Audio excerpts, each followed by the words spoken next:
When I was in middle school, I read a book called The Incredible Journey.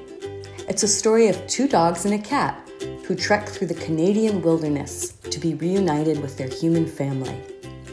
Today, remembering that story, I still feel the pulses of laughter, amazement, sadness, and hope that were evoked the first time I read the book.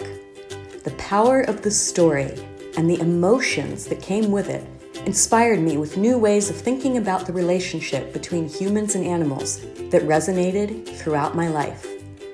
You too might remember a story that evoked deep emotions, sparked your imagination, and changed how you thought about the world. That's why the team's curriculum is based on a theory of learning called imaginative education. The big idea of imaginative education is that people learn best when they're emotionally engaged in what they're learning, and that one really powerful way to emotionally engage people is through stories. With that in mind, we incorporate stories, real and imagined, into the design of our units and lessons. For example, 6th grade science students explore Earth's place in the universe.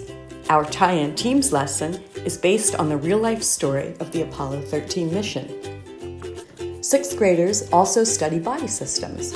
Our tie-in teams lesson is based on the fictional story of an animal sanctuary dealing with the aftermath of a forest fire.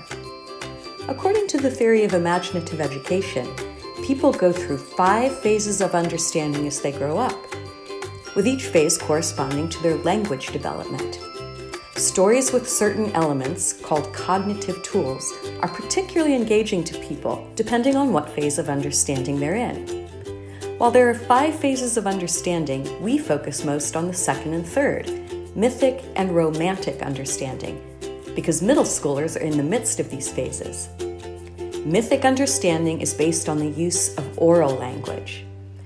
Cognitive tools that support the mythic phase of understanding include jokes, humor, rhyme, and binary opposites, like hot and cold, safety and danger, and big and small.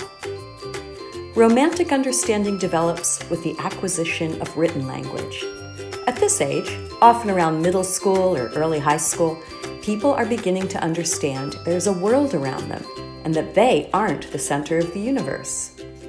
Limits and extremes of reality are one powerful cognitive tool for people in the romantic phase as they begin to size up our world.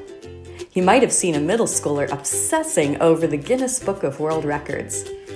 Another cognitive tool that supports the romantic phase is association with the heroic. As they notice that the world around them is deeply flawed, people in this phase of understanding are drawn to heroes and heroines who represent the ideal. These don't have to be superheroes. They can be people, animals, or objects with heroic qualities. As you get more familiar with our resources, you'll probably notice examples of the limits and extremes of reality, heroes and heroines, mystery, humor, awe, and other cognitive tools of imaginative education. To see examples of how these cognitive tools are used in our resources, watch our video called Cognitive Tools in Action.